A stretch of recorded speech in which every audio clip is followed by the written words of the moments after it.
Hello friends, आज की इस वीडियो में हम क्लास 6 एनसीईआरटी हिस्ट्री मतलब जो चैप्टर 6 है उसके बारे में पढ़ेंगे। ठीक है ना, एग्ज़ाम के पॉइंट ऑफ व्यू से।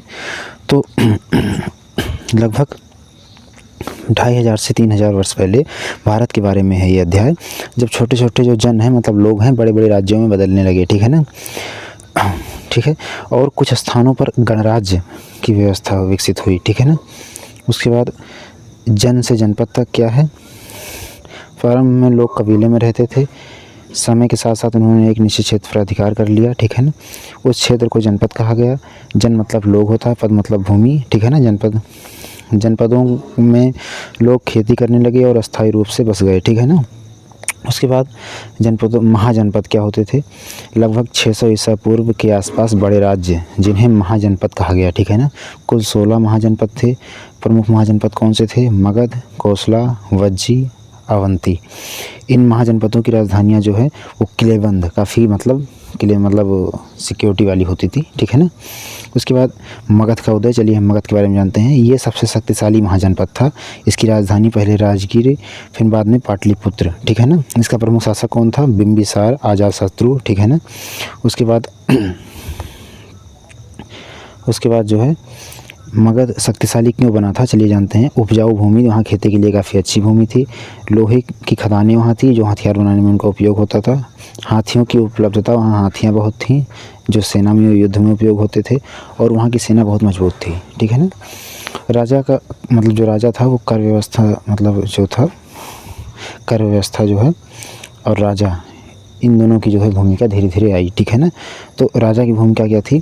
सेना का प्रमुख, न्याय देना, युद्ध करना, कर वसूल करना। ठीक है ना, और कर जो है वो राजा को देते थे लोग। फसल का हिस्सा, पशु श्रम, मजदूरी, ये सब जो हैं ये सब चीज़ें जो हैं कर के रूप में दिया जाते थे। ठीक है ना, उसके बाद था गणराज्य। ठीक है ना, कुछ महाजनपदों में राजा नहीं होता था, वहाँ गण समूह यानी मिलकर शासन चलाते थे। ठीक है ना, ऐसा ही एक उदाहरण है वज्जी। ठीक है ना, यहाँ कई शासक मिलकर निर्णय लेते थे। सभा बैठकर चर्चा करती थी, मतलब सभा में बैठकर चर्चा होती थी। इसे प्रारंभिक गणराज्य कहा जाता है। ठीक है ना, किलेबंदी, महाजनपदों की राजधानियों के चारों ओर ऊंची दीवारें बनाई जाती थीं। इससे दुश्मनों से काफ़ी सुरक्षा मिलती थी। इसे को हम किलेबंदी कहते थे। ठीक है ना, अगर हम परीक्षा के पॉइंट ऑफ व्यू से कुछ महत्वपूर्ण चीज़ें देखें तो पहला क्या है?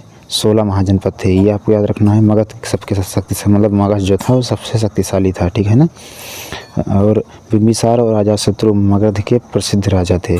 वज्जी गणराज्य, पहला गणराज्य जो है शायद वहीं से उदय हुआ था गणराज्य का। ठीक है ना, 600 BC के आसपास महाजनपदों का जो है उदय हुआ था। ठीक है ना, उसके बाद जो है चलिए हम छोटा रिवीजन कर लेते हैं। जनपद, महाजनपद। ठीक है ना, जन से बड़ा जनपद, उससे बड़ा महाजनपद।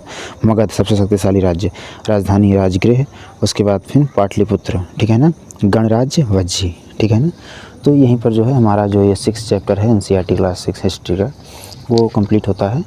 तो ये अपनी सीरीज़ को हम धीरे धीरे आगे बढ़ा रहे हैं और हर चैप्टर को इस हिसाब से पढ़ेंगे कि आपका जो समय है वो बहुत कम लगे और कम समय में आप पूरी जानकारी जो है गवर्नमेंट एग्ज़ाम के पॉइंट ऑफ व्यू से जो इम्पोर्टेंट है हर लेसन में वो पूरी जानकारी ले पाएँ, और जो पूरा का पूरा चैप्टर है वो कम से कम समय में जो है आपको पूरा अच्छे से समझ में आ जाए। यही मेरा मतलब जो है मकसद रहता है वीडियो बनाने का। ठीक है ना, तो अभी मैंने नया चैनल शुरू किया है तो मुझे उतना अनुभव नहीं है, उतना तरीका नहीं है मेरे पास वीडियो बनाने का। तो अगर कोई गलती हो रही हो तो मुझे क्षमा कीजिए। ठीक है, और कोई अगर आप मुझे राय देना चाहते हो, कुछ सुझाव देना चाहते हो तो कमेंट में बताइए, मैं उसको ज़रूर फॉलो करूँगा। ठीक है ना, धन्यवाद।